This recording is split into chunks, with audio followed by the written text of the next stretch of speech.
We do stand today and mark the 40th anniversary of the tragic Roe versus Wade decision. And it really said that not all life is created equal. And since the Supreme Court gave our government's seal of approval, if you will, for on-demand abortion, there have been over 55 million lives lost. And Mr. Speaker, I'm not certain that we think about the gravity or the enormity of the issue until we look at it in that collective sense. 55 million lives that have been lost.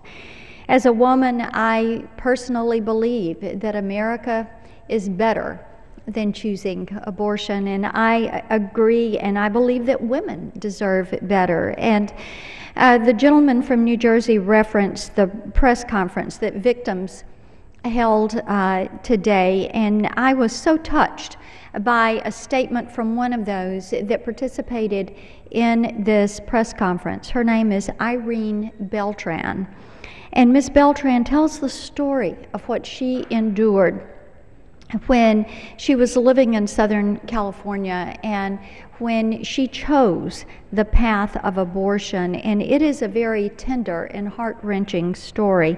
I want to quote from one paragraph in her story in this statement that she gave, and I'm quoting Ms. Beltran now. "I've grief-stricken countless people with the choice that I've made. I've robbed my 7 children of a sister that they could have played with, fed, and helped nurture. I've robbed 3 sets of grandparents of a granddaughter. I've robbed future generations from ever existing. I've suffered from depression, anxiety, and eating disorder, just to name a few. I felt damaged, humiliated, and hopeless. Women deserve better than abortion.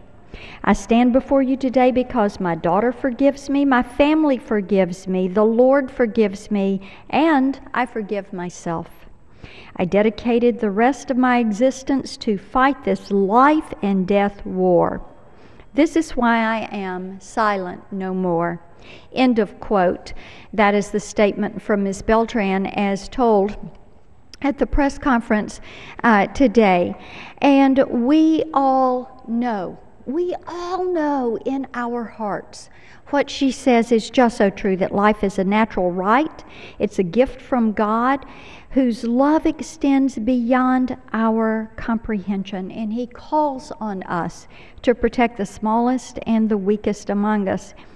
We're moving forward with pro-life legislation in the states, and the gentleman from New Jersey referenced the movement that he has worked in for 40 years. We have 24 state legislatures that passed a record 92 measures that restricted abortion in 2011.